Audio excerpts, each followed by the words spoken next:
heureux de vous retrouver pour le 5e talk donc, sur le Salon Milipol, organisé donc, par le Salon Milipol et le Haut Comité français pour la défense civile. Ce talk a pour thème la gestion des nombreuses victimes, problématiques et solutions.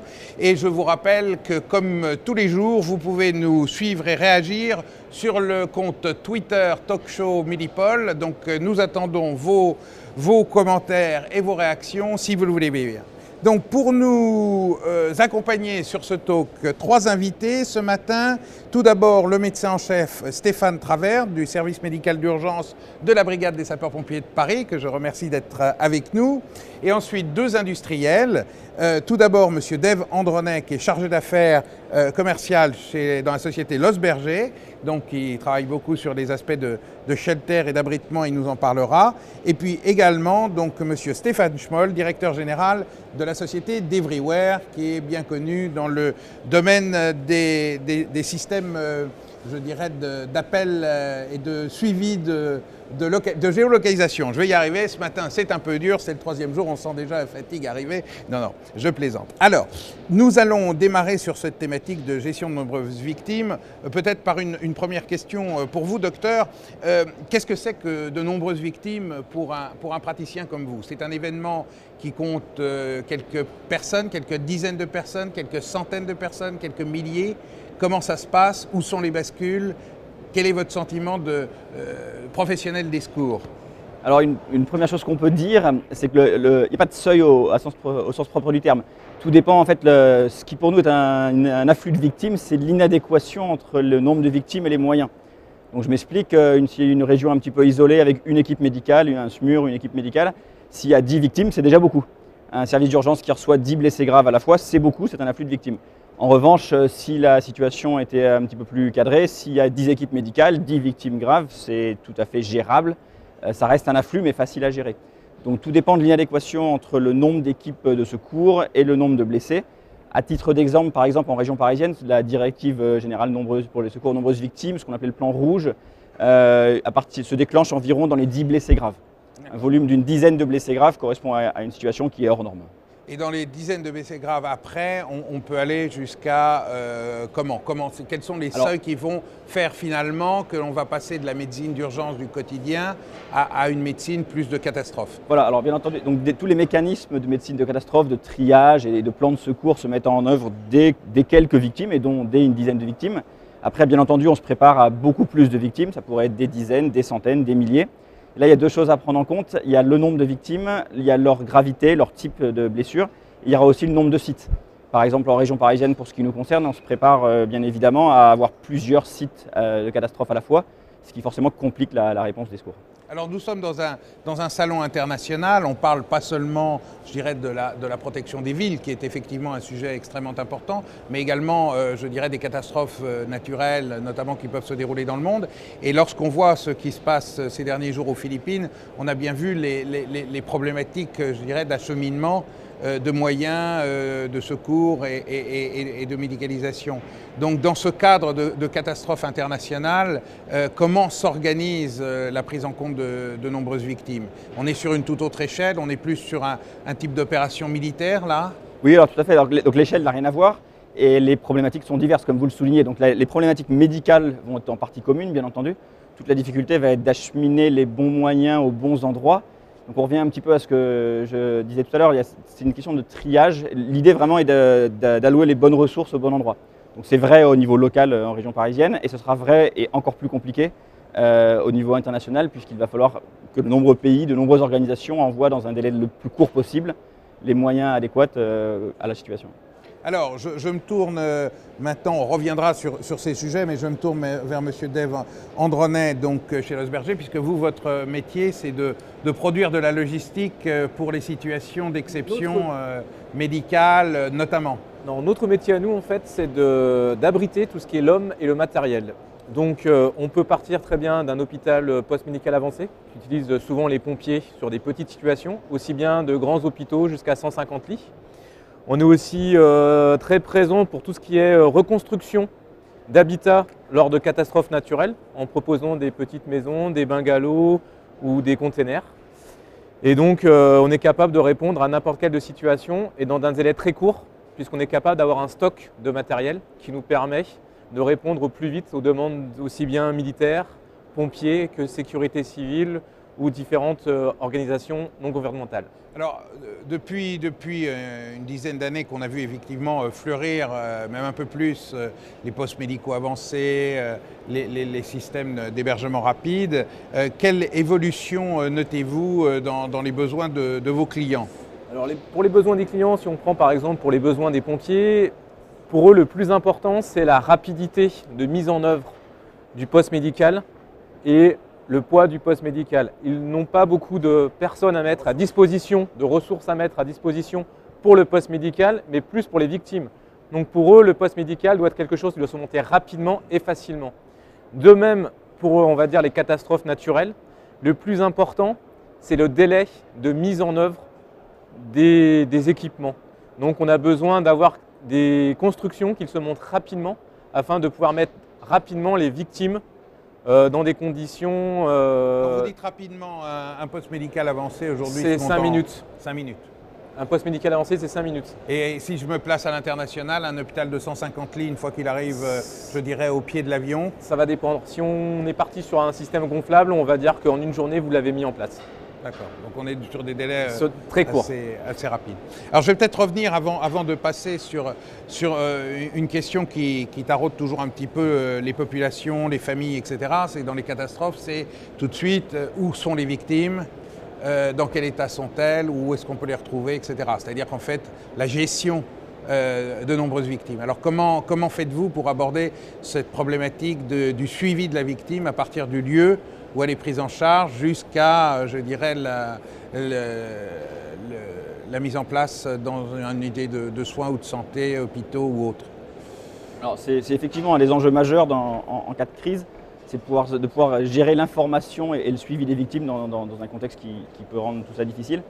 C'est une des fonctions auxquelles les pompiers notamment se préparent au quotidien. C'est être capable, lors des passages des victimes dans un poste médical avancé, d'avoir une traçabilité exhaustive et fiable des victimes qui y sont passées et des destinations où ils étaient envoyés.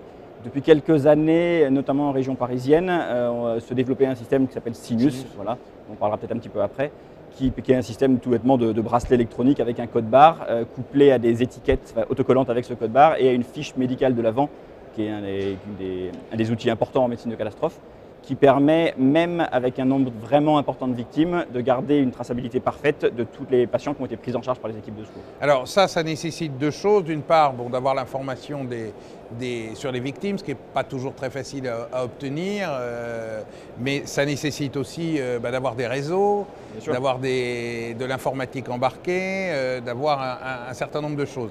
Est-ce que ça se met facilement en place aujourd'hui dans les situations de catastrophe ou c'est quelque chose d'un petit peu compliqué encore? Alors pour les situations de catastrophe, enfin pour la région parisienne, pour le quotidien ou l'événementiel en région parisienne, c'est quelque chose qui a été mis en place depuis plusieurs années, qui fonctionne bien. C'est évidemment un enjeu et un challenge de mettre du numérique sur le terrain. Ça, pour le secteur de compétences des pompiers de Paris, ça fonctionne.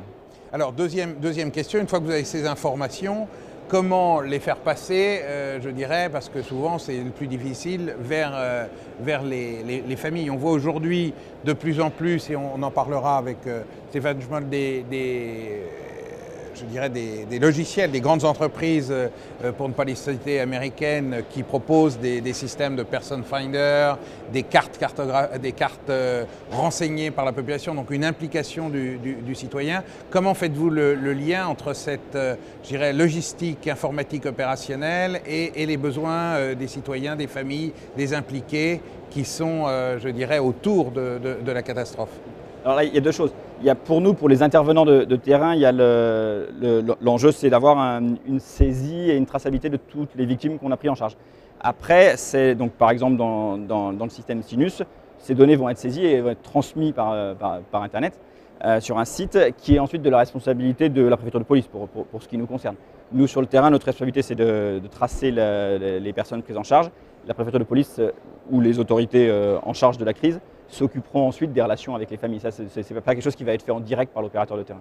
Donc globalement, ce que vous voulez nous dire, c'est qu'une fois que vous avez fourni les informations, la préfecture fait l'interface et répond aux questions à travers des plateformes téléphoniques de ce type. Exactement. Et alors, ce pour plusieurs raisons, parce que les pompiers, par exemple, ne seront pas le seul opérateur sur le terrain.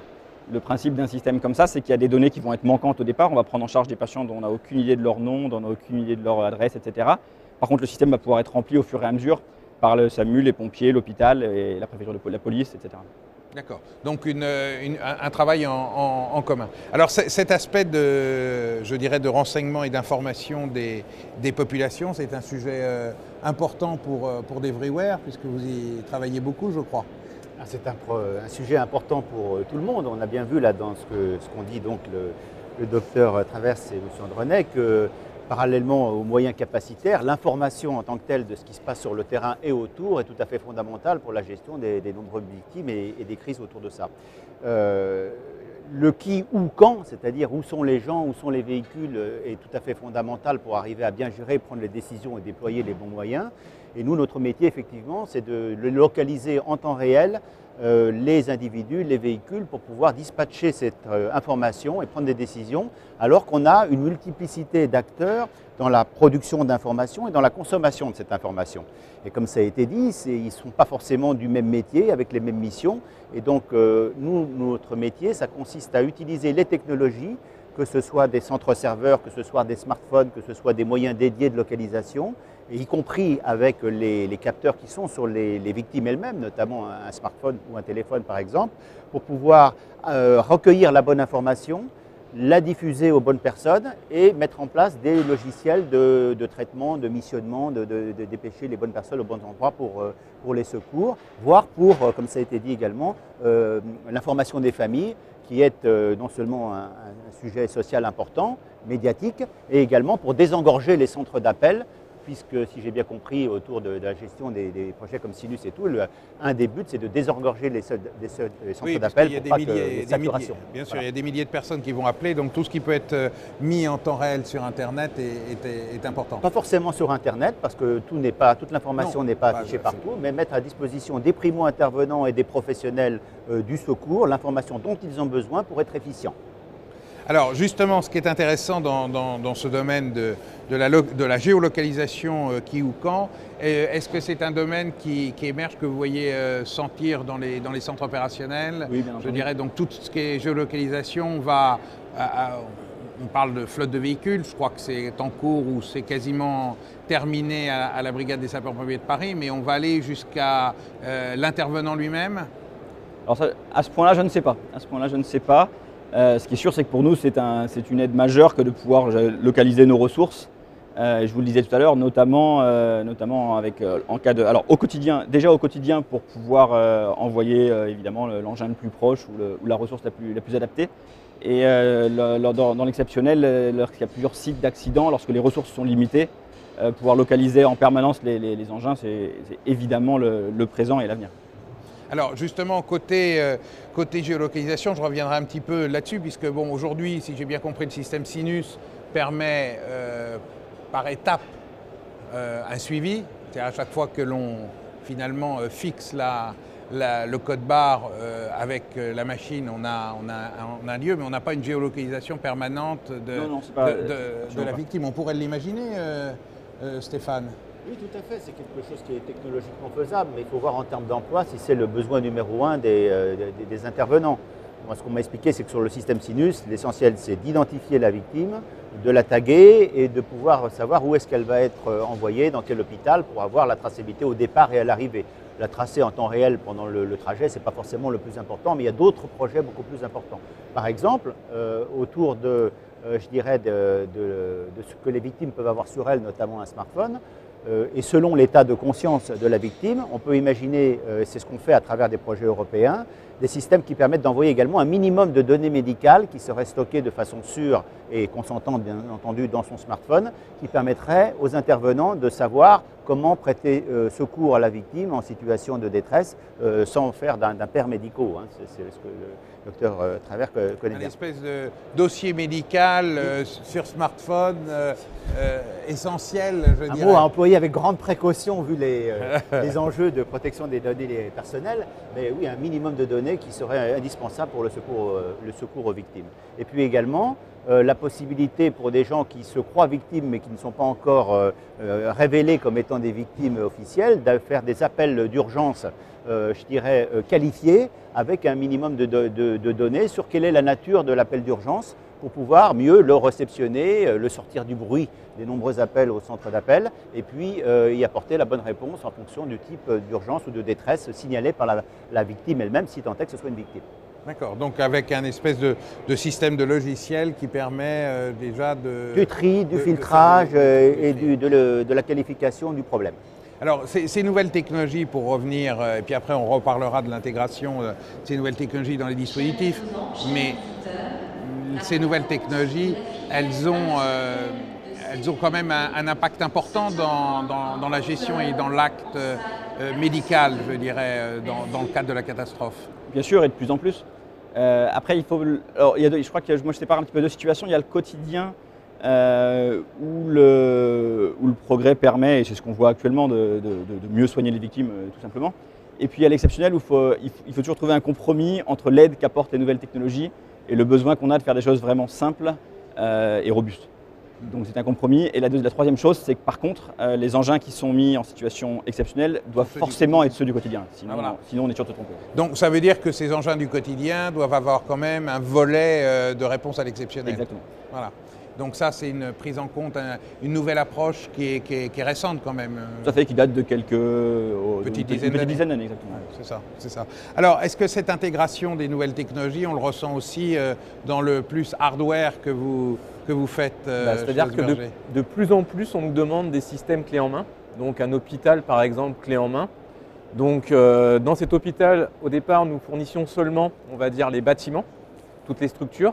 Et maintenant, on nous demande de fournir le matériel médical qui va avec. Et donc, ce matériel qui permet de reconnaître les victimes est très intéressant. Parce que vous pouvez savoir la victime qui est rentrée dans l'hôpital, savoir dans quel service vous l'avez mis en place, savoir quand elle peut ressortir et donner des nouvelles aux personnes qui vont arriver à l'hôpital. Donc, c'est un service très important qu'on intègre de plus en plus dans nos hôpitaux. Alors, tous ces problèmes d'interdépendance aujourd'hui sont résolus lorsqu'on travaille, je dirais, dans des catastrophes internationales où chacun collabore, je dirais, avec d'autres entités, d'autres unités, où il y a encore un gros travail sur l'interopérabilité. Je pense qu'il y a encore du travail devant nous. Donc, il y aura toujours du travail de toute façon, puisque après, la France va fournir du matériel, d'autres pays vont fournir du matériel, et ce qui est important, c'est l'interface entre les différents matériels. Et pour nous, comme pour les autres personnes, c'est le plus difficile. Parce que vous pouvez fournir un matériel, mais il faut vraiment que l'interface soit bonne avec le matériel qui va arriver. Donc trouver la bonne solution pour que l'ensemble fasse quelque chose qui soit très utile aux différents intervenants. Alors on a vu dans ces dernières années, que ce soit aux Nations Unies ou que ce soit dans le cadre de la protection civile européenne, arriver avec des modules pour résoudre ces problématiques d'interopérabilité. Est-ce qu'en médecine d'urgence, en médecine des catastrophes, on a aussi ces notions de modules et ces notions d'interopérabilité qui arrivent? Où il y a encore beaucoup de travail. D'ailleurs, les modules européens dont vous parlez comprennent en partie ces modules de médecine des catastrophes, de sauvetage des blêments, de médecine d'urgence, d'hôpitaux de campagne. Ça a justement été inclus dedans et c'est une bonne chose. Donc il y a quand même une dynamique, mais est-ce que, je dirais, quels sont les freins peut-être techniquement? Est-ce qu'il y a des freins? Est-ce qu'il y a des questions de normes? Je pense à la normalisation, au protocole, voilà. Je ne suis pas sûr. Il se trouve évidemment que ces équipes médicales de catastrophe viennent de chaque pays contributeur, donc ont chacun leur histoire. La tendance actuelle est justement de chercher à homogénéiser les pratiques, ce qui est en bonne route. Alors peut-être un autre mot là-dessus, parce que très souvent on oppose le système de médecine français qui est plus je dirais un concept de prise en compte, de stabilisation et de transport par rapport au concept américain plutôt de scoop and run. Est-ce que je dirais le débat existe toujours, ou est-ce qu'on va vers une convergence en fonction de la nature des situations? Alors le débat existe toujours parce qu'il y a toujours des choix à faire. C'est vrai que comme vous le disiez, il y a une sorte de culture du scoop and run dans les pays anglo-saxons qui consiste à aller très vite à l'hôpital sans médicaliser. En France, on développe depuis plusieurs décennies maintenant l'idée que certains patients bénéficient d'une médicalisation. Après, autant les systèmes sont différents, autant il faut caricaturer ni l'un ni l'autre, parce que beaucoup de pays anglo-saxons notamment ont trouvé des systèmes un petit peu intermédiaires et se réservent le droit, lorsque la situation l'exige, d'envoyer une équipe médicale sur place et nous envient parfois certains de nos savoir-faire dans le domaine. Et autant chez nous, la médicalisation, l'idée est vraiment de médicaliser sans jamais retarder l'évacuation. Et c'est-à-dire qu'on peut très bien penser qu'un patient bénéficiera d'une réanimation sur place durant son extraction, s'il s'agit d'une catastrophe, durant son évacuation, et ce qui n'empêche évidemment pas l'idée de l'amener le plus vite possible au bloc opératoire. Alors un autre sujet aussi, puisqu'on est dans cet aspect international, c'est que les vecteurs d'évacuation sont multiples. Il y a les vecteurs routiers, il y a aussi les vecteurs hélicoptères. Ce sont des vecteurs qui sont parfois plus utilisés, je dirais, à l'international et en Europe qu'en France. En France, le vecteur héliporté est utilisé. Tout dépend évidemment de chaque situation. C'est sûr qu'au centre de Paris, on est rarement à plus que 5 ou 10 minutes d'un hôpital par voie routière. Il y a des régions de France où l'hélicoptère est évidemment indispensable. Alors, je voudrais revenir sur ces aspects de traitement de masse avec les informations, je dirais, temps réel que l'on peut fournir dans des dispositifs partagés. Stéphane, comment vous voyez l'avenir entre les mastodontes américains qui, je dirais, inondent un peu le monde? Je pense à Google Maps, Google Finder, Roadmap, enfin des systèmes collaboratifs comme ça. Et qu'est-ce qu'on fait en France pour contrebalancer un petit peu, ou quels sont les projets pour essayer également de faire traiter, je dirais, ces sujets-là par les entreprises françaises? Alors le problème n'est pas, la question est bonne, mais le problème n'est pas franco-français, il est européen, puisque justement la problématique de la Commission européenne, c'est de faire en sorte qu'on ait des réponses au niveau européen pour ne pas être trop dépendant d'un certain nombre de technologies américaines. Pour autant, toutes les données, notamment à travers les réseaux sociaux ou les systèmes de cartographie qui ont été mentionnés, qui passent par les systèmes américains qu'on a tous sur nos équipements de communication dans nos poches, sont bonnes à prendre. Et les projets européens sur lesquels on travaille et pour lesquels, je dirais, la BSPP est un partenaire expérimental très important, vise justement à savoir maîtriser ces informations qui remontent par Facebook, par Twitter et tous les autres systèmes, de telle sorte de pouvoir les prendre en compte. Après, ce qui est important, c'est que les informations concernant les personnes physiques notamment, et celles également des intervenants, soit dans une chaîne qui est complètement contrôlée par, je dirais, des producteurs locaux. Pour quelles raisons? Pour au moins deux raisons. La première raison, ça a été cité par le Dr Travers, c'est la question de la qualité. C'est-à-dire que quand il s'agit de sauvegarde de victimes de la vie humaine, il n'est pas question d'utiliser des gadgets ou des choses qui ne sont pas maîtrisées, contrôlées. Donc on préfère des technos un peu plus anciennes, mais qui ont été boxées dans tous les sens et robustifiées, comme disaient certains, pour pouvoir être utilisées de façon opérationnelle, de façon fiable. Ça, c'est la première raison. Or, il y a beaucoup dans le monde anglo-saxon de gadgets qui fleurissent et qui ne sont pas robustes. La deuxième question, c'est la question de la protection des données personnelles, qui est également très sensible pour l'Union européenne, qui l'est beaucoup moins pour d'autres acteurs outre-Atlantique, encore que ça commence à converger, pour lequel il est nécessaire d'être bien d'accord sur dans quelles circonstances, quelles données concernant un individu peuvent être transmises, stockées et utilisées par telle ou telle autre personne. Ça, c'est quelque chose d'extrêmement sensible sur lequel il y a des travaux importants au niveau européen et qui vont donner lieu à des normalisations, des standardisations, des bonnes pratiques en bon accord avec les CNIL européennes et les services utilisateurs de ces informations. Ça, c'est deux spécificités de l'Europe sur lesquelles on ne peut pas se permettre d'être indépendant de choses qui arrivent un petit peu de n'importe où. Alors peut-être aussi un troisième sujet qui est tout à fait lié, c'est la disponibilité des réseaux dans la catastrophe.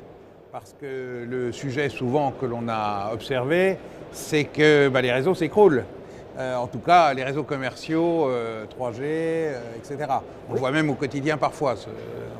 On voir l'actualité ces derniers jours. Mais justement, sur ces questions-là, est-ce que vous travaillez sur des réseaux dédiés? Donc, Oui. système Sinus, il ne passe pas à travers la 3G, il passe à travers des réseaux plus professionnels.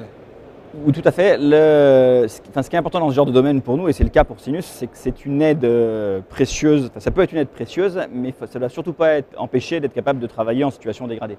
C'est-à-dire sans le système. Exactement. Ou en tout cas sans la transmission. Oui. Et donc c'est vraiment l'avantage de Sinus, c'est qu'il peut être mis en œuvre. Il y a deux choses séparées, il y a la mise en œuvre et la transmission. Il faut le tout pour être efficace, mais les acteurs de terrain peuvent travailler sans la transmission. Et du côté, tous les outils sont liés à ces réseaux de communication et leur disponibilité. Le travail des gens de technologie comme nous et d'autres partenaires avec lesquels nous travaillons, c'est justement d'être flexible et de pouvoir avoir des systèmes qui reposent sur plusieurs canaux, plusieurs tuyaux, de telle sorte de pouvoir les combiner et avoir des backups au cas où il y en a un qui soit défaillant. Alors heureusement, la défaillance des réseaux de communication au sens physique du terme n'est en général pas le problème numéro un, sauf dans des circonstances très particulières comme inondations et tremblements de terre. Mais dans le cas des attentats ou d'autres incendies et autres, en général, les réseaux tiennent. Le problème, par contre, qui va être rencontré souvent, c'est le problème de la saturation de ces réseaux. Et là, le problème de la saturation peut trouver un certain nombre de réponses à travers, comme je l'ai dit tout à l'heure, la qualification de l'information au départ pour faciliter le tri et éviter l'engorgement. Donc une priorisation de certains messages. Et au-delà, puisque par exemple l'information des familles sur les victimes qui viennent s'enquérir où se trouve telle personne et dans quel état elle est, qui n'est pas une priorité pour la sauvegarde de la vie humaine, mais par contre un facteur de saturation des centres d'appel considérable. Donc si on peut mettre justement à travers Internet et d'autres réseaux des informations à disposition, cette fois des victimes, bien avec les protections de données qui vont bien, là on peut désorganiser les centres d'appel et éviter l'écroulement des réseaux de communication. D'accord.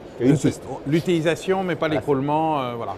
Alors, côté communication, je suppose que lorsqu'on vend un système comme un hôpital complet le problème de la télétransmission des données se pose aussi et de la transmission des données se pose. Donc quand vous faites des systèmes complets comme ça, est-ce que, et je voulais faire le lien avec la partie télécommunication et la partie télémédecine pour savoir si il y avait dans le sauvetage de nombreuses victimes, ou la prise en compte de nombreuses victimes, un rôle important ou futur à la télémédecine. Alors, je ne sais pas qui veut répondre en premier. Parce que nous, on va fournir un matériel qui va nous être demandé. Donc, ce n'est pas forcément nous qui allons prendre en charge ce dispositif. Ce dispositif va plutôt être pris en charge par les intervenants. Donc, ça peut être les ONG, les pompiers, la sécurité civile ou encore les militaires.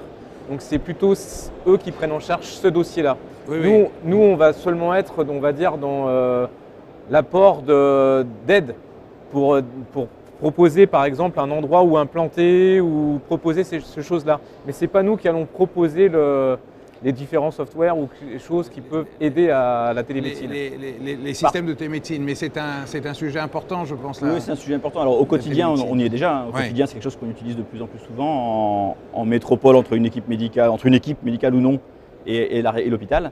Le service de santé des armées, comme plein d'autres structures, l'utilise de plus en plus en opération extérieure. En cas de catastrophe aussi, pour le coup c'est encore en bonne partie du futur, mais pourquoi pas. On voit aussi arriver des systèmes de brancards intelligents, Oui. faisant la prise en compte basique mais importante de toutes les fonctions vitales d'un patient. Est-ce que là aussi c'est une voie du futur pour la prise en compte de nombreuses victimes quand on n'a pas assez de personnel? Alors je crois quand même pas, en tout cas dans un futur proche, que cela pourra remplacer le personnel. Non. Ceci dit, dans une ambulance médicalisée, il y a maintenant une multitude d'informations par des appareils différents. Il y a beaucoup de travaux en cours pour essayer de faire converger ces informations, qui évidemment ensuite sont très utiles. Parce qu'on l'a vu, on a vu des brancards totalement intégrés, voilà. Mais après, il y a vraiment une partie, on va dire, suraiguë d'une gestion de crise, où, comme vous le disiez exactement tout à l'heure, il faut rester avec des choses absolument fiables et simples. Et simples, d'accord. Après, il y a une chose qui est importante aussi, c'est par rapport au regard extérieur des autres pays. Quand vous avez vendu des hôpitaux ou des bases-vie aux pompiers, à la BSPP, au service de santé français, les gens ont un regard différent. C'est-à-dire qu'ils sont très intéressés parce qu'ils pensent qu'il y a une robustesse et un savoir-faire français qui est très reconnu à l'étranger. Donc ce savoir-faire nous permet de vendre aussi notre matériel à l'étranger. Je voulais, vous allez un petit peu vers ma dernière question parce que le talk se termine. C'était un petit peu quel est l'état du marché et quelle est la position française sur ce marché international, je dirais, de la gestion des catastrophes. Est-ce que, je dirais, vous le sentez grossir? On le sent grossir, on le sent vraiment grossir. On a de plus en plus de demandes à l'exportation pour des hôpitaux, pour des bases vie. Il y a de plus en plus de catastrophes naturelles qui sont de plus en plus importantes et donc on a des demandes. Et vos clients sont des États ou sont des institutions internationales? Alors ou des ONG? on travaille avec les ONG, avec les États, avec les militaires d'autres pays. Donc c'est très variable suivant les pays. Ça peut être une ONG par exemple sur l'Afrique et ça peut très bien être un État aussi sur l'Afrique. D'accord, donc c'est vous avez oui. un marché un petit peu en croissance et je pense que les sollicitations du savoir-faire français sont grandes aussi, à la brigade comme oui. en général. Oui. Donc il y a combien je dirais, ça représente quel pourcentage de l'activité au sein du service de santé des armées peut-être et plus généralement de la sécurité civile, cet effort vers l'étranger? C'est difficile de répondre en pourcentage, hein. Mais c'est évident, bon, il y a de plus en plus d'échanges entre les pays sur le sujet. Et les problématiques sont les mêmes, hein. Les problématiques parisiennes sont les mêmes que celles des autres capitales européennes pour ce qui est de la sécurité civile. Très bien. Écoutez, on va en rester là. Je vous remercie d'avoir suivi ce talk. J'espère qu'il vous aura donné quelques indications sur les tendances, je dirais, de la prise en compte de nombreuses victimes dans le cadre des catastrophes. On a bien vu à la fois les tendances technologiques et puis les besoins qui restent et qui demeurent de l'urgence et de la prise en compte le plus rapidement possible et de manière la plus fiable possible des victimes. Je vous remercie. Je vous donne rendez-vous pour le prochain talk qui sera en anglais à 11h30 sur la thématique NRBC, qui sera animé par Dan Casesta. Donc 11h30 pour le prochain talk et moi j'aurai le plaisir de vous rejoindre cet après-midi. Merci, à plus tard.